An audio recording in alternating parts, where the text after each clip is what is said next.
और केहू कतनो करी रंगदारी आ बाकी यही रे पढ़ी जाई सबका पभारी। अही रे पढ़ी जाई सबका पभारी। तो जी हाँ ये भैया, आप सब कैसन बनी जाए भैया। और हमारा पूरा विश्वास रहेला कि आप लोग मस्त हो खब जा, खुश हो खब जा, स्वस्थ हो खब जा, तंदुरुस्त हो खब जा। और हम भी बढ़िया बानी है भैया। और हम बानी आप सबके भोजपुरी गायक व गीतकार नीतीश सिंह। सबके हम प्रणाम करतानी ए भैया। आपन आशीर्वाद हमरा ऊपर बनौले रही जा, काहे से कि रउए सबके आशीर्वाद हमरा ऊपर चाही ए भैया। तो आप लोग अपन आशीर्वाद न हमारा ऊपर जरूरे बनौले रही जा। और आई जा रउआ सबके बीच में बहुत ही बढ़िया, बहुत ही सुंदर हम जातिवाद रंगदारी संग लेके आ गइल बानी।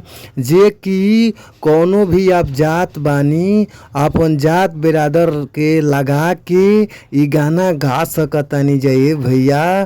तो पूरा विश्वास बा कि गाना के अच्छा से म्यूजिक बनवा के अच्छा से स्टूडियो में रउआ सब अगर रिकॉर्ड कर देतानी जा, गायकी कर देतानी जा, तो हमारा पूरा भरोसा बा ये भैया कि गाना जरूर बाजी।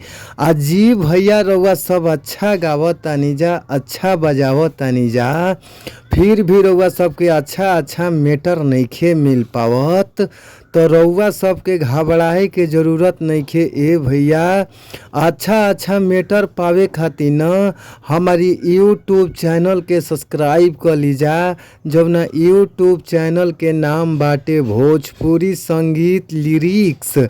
तो आप लोग हमार चैनल के सब्सक्राइब कर के न घंटी के बेल आइकन ज़रूर दबा लीजा। काहे से कि घंटी के बेल आइकन दबा ले जा तो कौनो भी वीडियो गाना अपना चैनल के माध्यम से रिलीज करतानी तो सबसे पहले नोटिफिकेशन रउआ सबके मोबाइल पर पहुंच जाई न हो भैया। तो आप लोग ज़रूर सब्सक्राइब कर ली, घंटी के बेल आइकन ज़रूरे दबा ली जा। तो आई जा हमनी के चलल जाओ मुखड़ा के ओर। मुखड़ा के भाव का बा, कौना भाव में कैसे गावे के बा, आई जा सुनल जाओ। भाव बा। और केतना जना के रखले बानी हमनी मिल के फारी। सारा एरिया में नाम चलेला कौन काहू खाड़ी। सुन, आ केतना जना के रखले बानी हमनी मिल के फारी।